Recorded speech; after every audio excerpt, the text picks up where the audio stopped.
Assalamualaikum warahmatullahi wabarakatuh. Perkenalkan, saya atas nama Mirnawati dengan nomor induk mahasiswa 2002 07 500013 dengan jurusan Pendidikan Teknologi Pertanian kelas B tahun 2020 dengan mata kuliah pembelajaran media pembelajaran Fakultas Teknik Universitas Negeri Makassar. Nah, pada kesempatan ini saya akan menjelaskan tentang mata kuliah materi dasar-dasar budidaya tanaman dengan kompetensi dasar, yaitu syarat-syarat tumbuh tanaman. Tujuan pembelajaran ada dua. Yang pertama, untuk mengetahui faktor-faktor yang mempengaruhi syarat tumbuh, perkembangan, dan produksi tanaman. Yang kedua, untuk mengamati syarat tumbuh tanaman sebelum tanaman tersebut ditanam di lahan. Faktor yang mempengaruhi syarat tumbuh tanaman ada tiga. Yang pertama, faktor iklim. Yang kedua, media tumbuh. Yang ketiga, biologis. Nah, yang pertama kita bahas dulu faktor iklim. Iklim merupakan rata-rata keadaan cuaca pada daerah yang luas dan dalam waktu yang lama.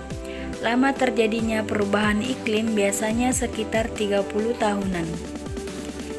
Sedangkan cuaca adalah keadaan udara pada suatu tempat dan pada waktu yang singkat atau tertentu, sehingga cuaca selalu berubah-ubah dan daerahnya juga tidak begitu luas. Perbedaan utama antara iklim dan cuaca terletak pada daerah dan waktu.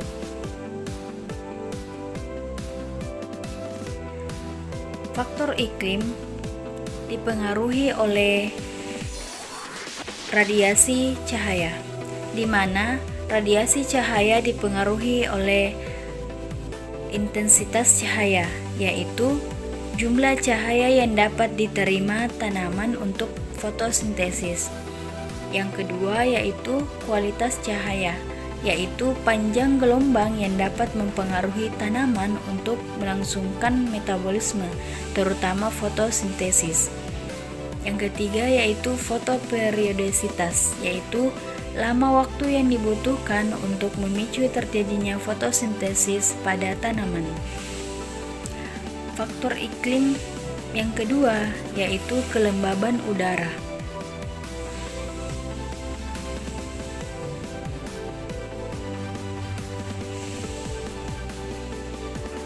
Kelembaban udara merupakan tingkat kebasahan udara.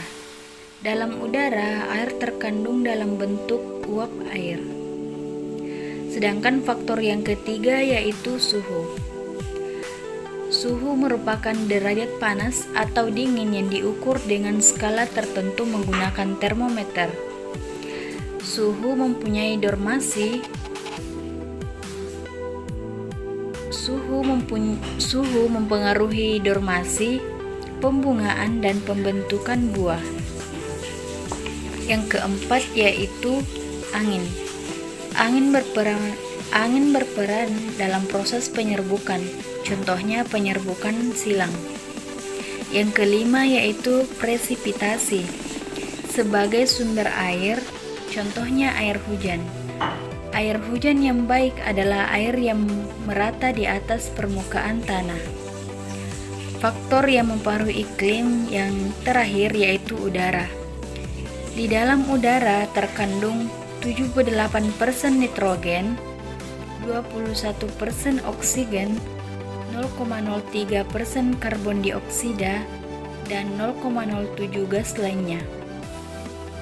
Oksigen dapat mempengaruhi aerasi tanah, sedangkan karbon dioksida dapat meningkatkan hasil dan mutu produk.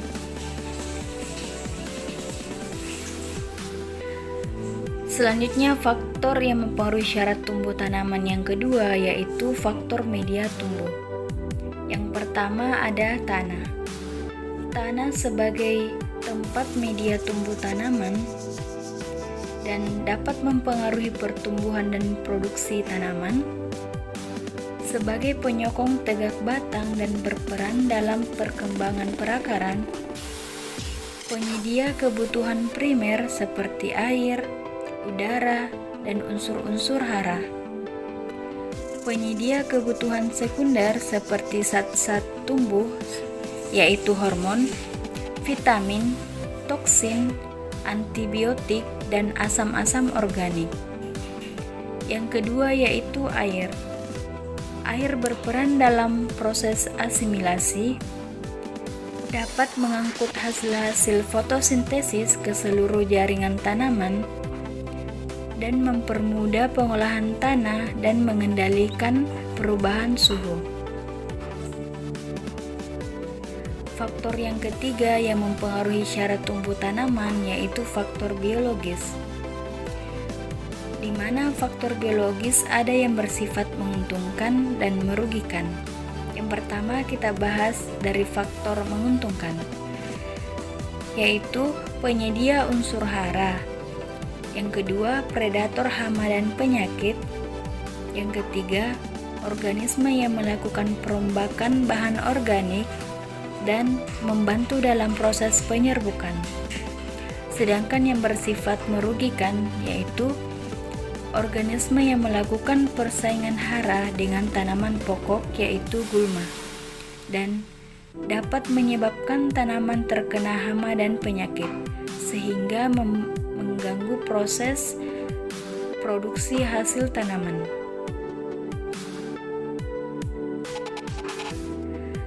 Sekian pemaparan yang saya jelaskan. Kesimpulan dari penjelasan saya ya ini, faktor-faktor yang mempengaruhi syarat pertumbuhan tanaman perlu kita ketahui agar hasil dan mutu produk yang akan dihasilkan oleh tanaman, contohnya tanaman hortikultura, dapat menghasilkan produk yang unggul untuk masa pemanenan selanjutnya. Mungkin itu saja pemaparan dari saya. Apabila dalam pemaparan saya terdapat kesalahan kata maupun salah berucap, mohon dimaafkan. Dan terima kasih. Semoga bermanfaat. Wassalamualaikum warahmatullahi wabarakatuh.